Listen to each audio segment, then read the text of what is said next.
வணக்கம். நான் கல்கி சுப்பிரமணியம், திருநங்கை சமூக செயற்பாட்டாளர். கடந்த 2019ஆம் ஆண்டு நம்மளுடைய சென்ட்ரல் கவர்மெண்ட், மத்திய அரசு, அப்போதைய பார்லிமெண்ட் தொடரில் ஒரு சட்டம் ஒரு பில் பாஸ் பண்ணாங்க. ஒரு மசோதாவை அறிமுகப்படுத்தி அதை சட்டமாக கொண்டு வந்தார்கள். திருநர் பாதுகாப்பு உரிமை சட்டம் 2019 என்ற அந்த சட்டம் திருநங்கைகள், திருநம்பிகள் மற்றும் இடைப்பாலினர், இன்டர்செக்ஸ் பீப்புள், டிரான்ஸ்ஜெண்டர் மென், டிரான்ஸ்ஜெண்டர் விமென், இன்டர்செக்ஸ் பர்சன்ஸ் ஆகியோரை பாதுகாக்கிறதுக்கான ஒரு சட்டமாக கொண்டு வந்ததாக அவர்கள் அறிமுகப்படுத்தினார்கள். மசோதாவை அறிமுகப்படுத்திட்டு அது யுனானிமஸாக ஒட்டுமொத்த எம்பிக்களுடைய ஆதரவோடு அன்றைய 2019 தொடரில் அது சட்டமாக இயற்றப்பட்டது. ஸோ திருநங்கைகளை, திருநம்பிகளை, இடைப்பாலினரை பாதுகாக்க ஒரு சட்டம் இந்த நாட்டில் இருக்கிறது. அது பெரும்பாலான காவல்துறையினருக்கு தெரிவதில்லை. அது ஒரு புறம் என்றால், இப்போ சமீபத்தில் கடந்த மார்ச் 13ஆம் தேதி சமூக நீதி மற்றும் மத்திய சமூக நீதி மற்றும் அதிகாரமளிப்பு அமைச்சகத்தினுடைய அமைச்சர் doctor Virendra Kumar, minister of social justice and empowerment, central கவர்மெண்ட்டோட minister of social justice and empowerment doctor Virendra Kumar sir ஒரு டிரான்ஸ்ஜெண்டர் ப்ரொடெக்ஷன் அமெண்ட்மெண்ட் பில் அப்படின்னு அந்த ஏற்கனவே இருக்கிற பில் அதை சட்டமாக்குனாங்க. அந்த சட்டத்துக்கு அடிஷ்னலாக ஒரு அமெண்ட்மெண்ட் இப்போ கொண்டு வராங்க, திருத்தம் கொண்டு வராங்க. அதை அறிமுகப்படுத்தினார். அந்த திருத்தங்களில் ஏகப்பட்ட பிரச்சனை இருக்குது. ஒன்று, அது திருநர், திருநங்கை, திருநம்பி அப்படிங்கிறது என்ன மாதிரியான ஒரு ஐடென்டிட்டி அப்படிங்கிறதையே கொஸ்டின் பண்ணுது. 2014ஆம் ஆண்டு அப்போதைய சுப்ரீம் கோர்ட்டினுடைய judgment, NALSA judgment, national legal services authority of India versus union of India என்ற வழக்கில் அப்போ திருநர்களுக்கு, திருநங்கைகள், திருநம்பிகளுக்கு சட்ட ரீதியான ஒரு அங்கீகாரத்தை நம்ம சுப்ரீம் கோர்ட் ஆஃப் இந்தியா, உச்சநீதிமன்றம் 2014ஆம் ஆண்டு வரலாற்று சிறப்புமிக்க ஒரு தீர்ப்பை வழங்கியது. அதில் ஒரு திருநங்கை என்பவள் தன்னுடைய சுய அடையாளத்தை சொல்லிக்கொண்டு அதன் மூலமாக அரசு அடையாளத்தையும் பெற்றுக்கொள்ளலாம். அது தவிர திருநர்களுக்கு, திருநங்கைகளுக்கு, திருநம்பிகளுக்கு பல்வேறு சட்ட உரிமைகள், சட்ட பாதுகாப்பு, சமூக ரீதியான அவர்களை மேம்படுத்த, கல்வி, வேலைவாய்ப்பு என்று பல விஷயங்களை அப்போது NALSA judgment, supreme court of India recommendation பண்ணியிருந்தாங்க. ஆனால் அவற்றில் இந்த 12 ஆண்டுகளாக அவற்றில் பெரும்பாலானவற்றை நம்மளுடைய அரசு, மற்ற எல்லா அரசுகளும், மாநில அரசுகளும், மத்திய அரசுகளும் பெரும்பாலான ரெக்கமெண்டேஷன்ஸை இன்னும் செய்யவே இல்லை. அது ஒரு புறம் இருக்கிறது என்றால், இப்போது மத்திய அமைச்சர் டாக்டர் வீரேந்திரகுமார் அவர்கள் அறிமுகப்படுத்தி இருக்கிற இந்த திருத்த சட்டம் என்பது மிக மிக திருநங்கை, திருநர் சமூகத்திற்கு எங்களுடைய அடையாளத்தையே அளிப்பதாக உள்ளது.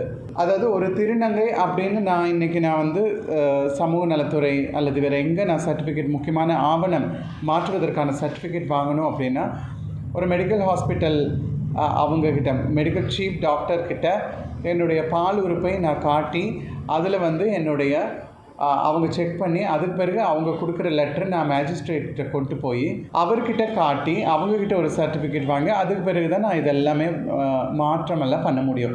ஒரு ஆணுக்கோ பெண்ணுக்கோ அவங்களுடைய உடல் உறுப்பை, ஜனன உறுப்பை, பால் உறுப்பை காட்ட வேண்டிய அவசியம் இல்லை, அவங்க ஆண் பெண் அப்படின்னு இது பண்ணுறதுக்கு. ஆனால் ஒரு திருநங்கை அப்படின்னு நாங்கள் ஏற்கனவே பல விதமான சமூக சிக்கல்கள் மற்றும் மன அழுத்தங்கள், சமூக அழுத்தங்களில் வாழ்ந்துட்டு இருக்கோம். இதில் எங்களுக்கு அடையாள அட்டை கிடைப்பது கூட மிக மிக கடினமாக தற்போது அறிமுகப்படுத்தியிருக்கிற சட்ட திருத்த மசோதா அது சொல்லுது.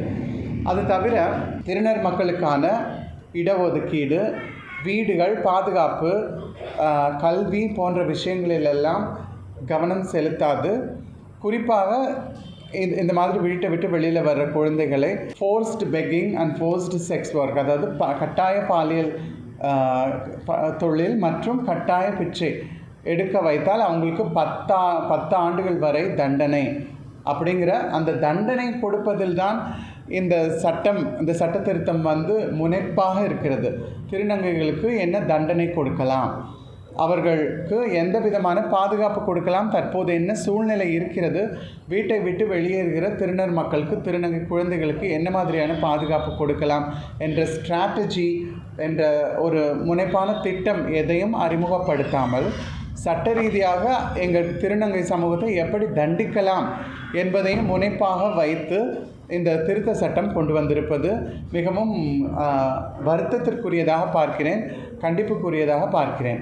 நான் வந்து 6 மாநிலங்கள், நான் கல்கி சுப்பிரமணியம் வந்து 6 மாநிலங்களுக்கு, தென்னிந்திய மாநிலங்கள், அதாவது தமிழ்நாடு, கேரளா, கர்நாடகா, ஆந்திர பிரதேஷ், தெலுங்கானா, புதுச்சேரி, இந்த மாதிரி தமிழ்நாடு 6 மாநிலங்களுக்கு நான் வந்து இதே மத்திய அரசு ministry of social justice and empowerment என்னை வந்து ஒரு மக்கள் பிரதிநிதியாக, திருநர் மக்கள் பிரதிநிதியாக, உறுப்பினராக கடந்த 2024ஆம் ஆண்டு என்னை நியமித்தார்கள். ஜனவரி மாதம் என்னை நியமித்தார்கள். ஆனால் நியமனம் செய்து என்னை போல இன்னும் 5 ரீஜியன்ஸ்க்கு, நார்த் ஈஸ்ட் இந்தியா, இந்த மாதிரி பல்வேறு இந்தியாவினுடைய ஒவ்வொரு மாநிலங்களுக்கும் குழுக்களான 5-6 மாநிலங்களுக்கு ஒரு பிரதிநிதி என்ற வகையில் நாங்கள் 5 பிரதிநிதிகள் இருக்கிறோம். அது தவிர எக்ஸ்பர்ட்ஸ், ஆலோசகர்களும் இருக்கிறார்கள். எங்கள் யாரிடமும் எந்த விதமான ஆலோசனைகள் எதையுமே செய்யாமல், எங்களுக்கு ஒரு தகவல் கூட தெரிவிக்காமல் அமைச்சர் அவர்கள் இந்த மாதிரி ஒரு சட்ட திருத்தத்தை வந்து இன்ட்ரடியூஸ் பண்ணியிருக்கிறார், அறிமுகப்படுத்தியிருக்கிறார். இது எங்களுக்கு அதிர்ச்சி அளிக்கிறது ஒரு புறம் என்றால், இது எங்களுடைய ஒட்டுமொத்த சமூகத்தின் அடையாளத்தை காயப்படுத்துகிறது, எங்களுடைய சுயமரியாதையை காயப்படுத்துகிற ஒரு சட்ட திருத்தமாக இருக்கிறது. பொதுவாக பெண்களை பாலியல் வன்கொடுமை செய்கிற, வன்புணர்வு செய்கிற ஆண்களுக்கு, கொலை செய்கிறவங்களுக்கு, கொடுமைப்படுத்துகிறவங்களுக்கு ஆயுள் தண்டனை அல்லது மரண தண்டனை, தூக்கு தண்டனை வரைக்கும் இங்கே கொடுக்கப்படுது. ஆனால் ஒரு திருநங்கையை வன்புணர்வு செய்கிற, கொடுமைப்படுத்துகிற ஒரு நபருக்கு இந்த பாதுகாப்பு சட்டம் என்பது அதிகபட்சம் 6 மாதத்திலிருந்து 2 ஆண்டுகள் வரை தண்டனை என்பதைத்தான் வலியுறுத்துகிறது. ஆனால் ஒரு குழந்தையை, ஒரு திருநங்கையோ இல்லை ஒரு திருநங்கை கடத்தி அவங்கள வந்து பாலியல் உறுப்பை அகற்றி அவங்கள வந்து கட்டாய பிச்சை எடுக்க வச்சா, பாலியல் தொழில் செய்ய வச்சா 10 ஆண்டுகள் தண்டனை, 1 லட்சம் 2 லட்சம் ரூபாய் ஃபைன் அப்படிங்கிறத மட்டும் ஸ்பெசிஃபிக்காக பெரிய அளவில் கொண்டு வராங்களே ஒழிய, தற்போது திருநங்கைகளாக தெருவில் பிச்சை எடுக்கிற, பாலியல் தொழில் செய்கிற நபர்களுக்கு எந்த மாதிரியான ஒரு மாற்று வாழ்க்கையை, மாற்று வாழ்வாதாரத்தை மத்திய சர்க்கார் கொடுக்கணும் அப்படிங்கிற ஒரு ஸ்ட்ராட்டஜியே அவங்கக்கிட்ட இல்லை. அதை அறிமுகப்படுத்தவில்லை இந்த பாதுகாப்பு சட்டம். திருநர்களை எப்படி தண்டிக்கலாம் என்பதைத்தான் குறிப்பாக பார்த்து கொண்டிருக்கிறது. நாங்கள் திருநர் சமூகத்தின் பிரதிநிதிகளாக இந்தியாவில் பல்வேறு மாநிலங்களில் இதே அமைச்சகத்தால் நியமிக்கப்பட்ட நாங்கள் எல்லோரும், மெம்பர்கள் எல்லோரும், உறுப்பினர்கள் எல்லோரும், திருநர் பாதுகாப்பு கவுன்சில் உறுப்பினர்கள், மத்திய அரசினுடைய உறுப்பினர்கள் எல்லோரும் இதற்கு எதிராக இருக்கிறோம். இந்த சட்ட திருத்தத்தை நாங்கள் ஆதரிக்கவில்லை. மேலும் இது எங்கள் சுயமரியாதையை காயப்படுத்துகிறது. எங்களுக்கு மாற்று ஏற்பாடுகள், கல்வி, வேலைவாய்ப்பு, இடஒதுக்கீடு, எங்களுடைய திருமண அங்கீகாரம் குறித்து எந்தவித அறிவிப்பும் இல்லை. ஆனால் எங்களை தண்டிப்பதற்கே இது முனைப்பாக இருக்கிறது. எனவே இந்த சட்ட திருத்தத்தை ministry of social justice and empowerment திரும்ப பெற வேண்டும். மத்திய சமூக நீதி மற்றும் அதிகாரமளித்தல், அதாவது national ministry of social justice and empowerment, இவர்கள் வந்து இந்த சட்ட திருத்த மசோதாவை திரும்ப பெற வேண்டும். டாக்டர் வீரேந்திரகுமார் அவர்கள், மத்திய அமைச்சர் டாக்டர் வீரேந்திரகுமார், சமூக நீதி மற்றும் அதிகாரமளிப்பு அமைச்சகத்தினுடைய அமைச்சராக இருக்கிற அமைச்சர் அவர்கள் இந்த சட்ட திருத்தத்தை வாபஸ் பெற வேண்டும். இது நாடெங்கிலும் பெரிய கொந்தளிப்பை ஏற்படுத்தி இருக்கிறது. டெல்லி, மும்பை, கொல்கத்தா, சென்னை, பெங்களூரு மற்றும் பல்வேறு நகரங்களில் ஏற்கனவே போராட்டங்கள் வெடித்திருக்கின்றன. சென்னையிலும் கோவையிலும் விரைவில் இது ஒரு போராட்டமாக வெடிக்கும். இப்போதைய தேர்தல் சூழ்நிலையில் தேர்தல் நடக்கப் போகிறது பல்வேறு மாநிலங்களில். இந்த சூழ்நிலையில் திருநர் மக்களை ஒரு பொருட்டாகவே கருதாமல், எங்களுடைய நலனை சிறிதும் அக்கறை எதுவும் இல்லாமல் இந்த மாதிரியான ஒரு சட்ட திருத்தத்தை கொண்டு வந்ததை நாங்கள் ஏற்றுக்கொள்ளவில்லை. நாங்கள் வன்மையாக கண்டிக்கிறோம். இதை வந்து உடனடியாக வாபஸ் பெற வேண்டும். அமைச்சர் அவர்கள் இந்த சட்ட திருத்தத்தில் எங்களை காயப்படுத்துகிற விஷயங்களை நீக்க வேண்டும் என்று நாங்கள் பத்திரிகையாளர்கள் மூலமாக இன்று நாங்கள் கேட்டுக்கொள்கிறோம். நன்றி, வணக்கம். சார், திருத்தத்துக்கு முன்னாடி இருந்தது பார்த்தீங்கன்னா, அதில் வந்து நான் சொன்ன மாதிரி ஏற்கனவே அதிகபட்சம் ஒரு திருநங்கையை காயப்படுத்துகிற, கொடுமைப்படுத்துகிற, வன்புணர்வு செய்கிற ஒரு நபருக்கு அதிகபட்சமாக 2 ஆண்டு தண்டனை அப்படின்னு தான் இருக்குது. ஸோ அதை வந்து இந்த தடவை அவங்க மாற்றவே இல்லை. ஆனால் ஒரு குழந்தையை கடத்துகிற ஒரு திருநங்கையோ இல்லை வேறு யாரோ, அவங்களுக்கு வந்து 10 வருஷம் தண்டனை, அவங்கள ஆப்ரேஷன் பண்ணி செக்ஸ் ஒர்க் பண்ண வச்சா, பிச்சை எடுக்க வச்சா அப்படின்னு இங்கே யாருமே அதை நாங்கள் யாரும் பண்ணுறதே இல்லை. இவங்களா ஒன்று அசியூம் பண்ணி இவங்களா ஒன்றை வந்து க்ரியேட் பண்ணி ஏற்கனவே இருக்கிற பொய்யான வதந்திகளை வந்து இவங்க இன்னும் பெருசு பண்ணி இது பண்ணுறாங்க. அது மட்டும் இல்லாமல் அரவாணிங்கிற வேர்டு நம்ம யூஸ் பண்ணுறதில்ல. அது உங்களுக்கே தெரியும், தமிழ்நாட்டில் அரவாணிங்கிற வேர்டு நம்ம யூஸ் பண்ணுறதில்ல.